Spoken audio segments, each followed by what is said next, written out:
Portrait of a Lady by T.S. Eliot. Thou hast committed fornication, but that was in another country, and besides, the wench is dead. From the Jew of Malta. 1.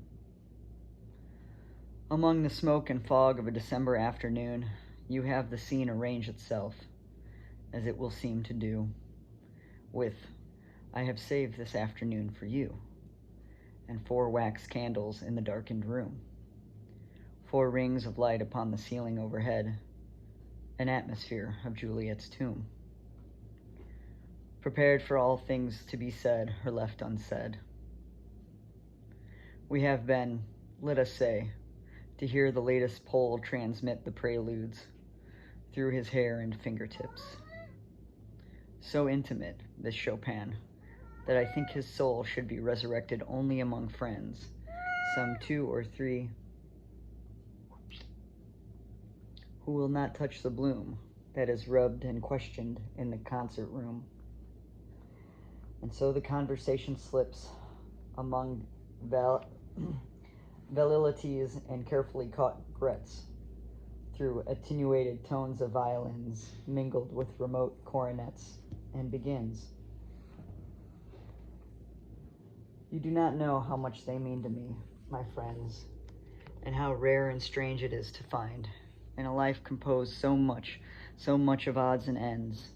For indeed I do not love it. You knew? You are not blind? How keen you are.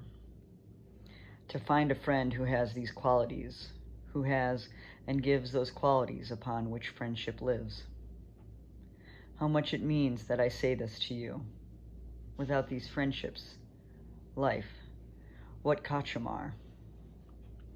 Among the winding of the violins and the ariettes of cracked cornets, inside my brain a dull tom-tom begins, absurdly hammering a prelude of its own, capricious monotone, that is at least one definite false note.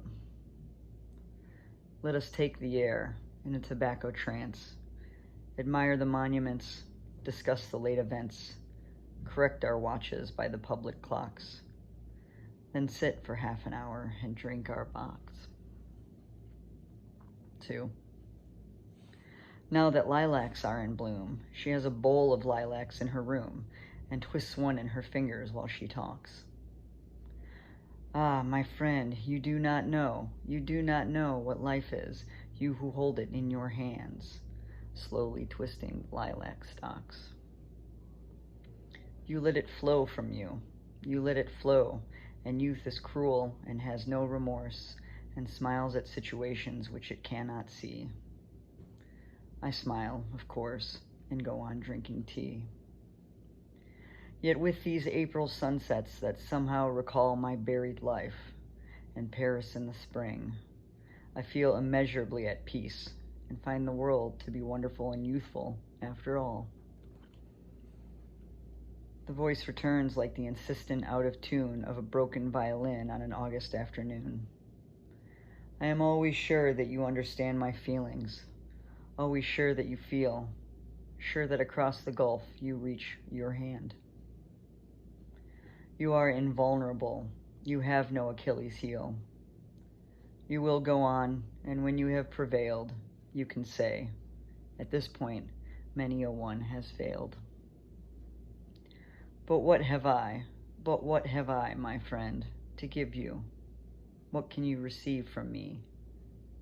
Only the friendship and the sympathy of one about to reach her journey's end. I shall sit here, serving tea to friends. I take my hat. How can I make a cowardly amends for what she has said to me? You will see me any morning in the park, reading the comics and the sporting page. Particularly, I remark. An English countess goes up to the stage. A Greek was murdered at a Polish dance. Another bank defaulter has confessed. I keep my countenance. I remain self-possessed. Except when a street piano, mechanical and tired, reiterates some worn-out common song with the smell of hyacinths across the garden, recalling things that other people have desired. Are these ideas right or wrong? 3. The October night comes down, returning as before, except for a slight sensation of being ill at ease. I mount the stairs and turn the handle of the door and feel as if I had mounted on my hands and knees.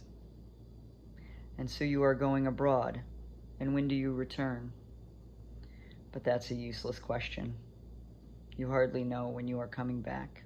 You will find so much to learn. My smile falls heavily among the bric-a-brac. Perhaps you can write to me. My self-possession flares up for a second. This is as I had reckoned. I have been wondering frequently of late, but our beginnings rarely know our ends. Why we have not developed into friends. I feel like one who smiles, and turning shall remark suddenly his expression in a glass. My self-possession gutters.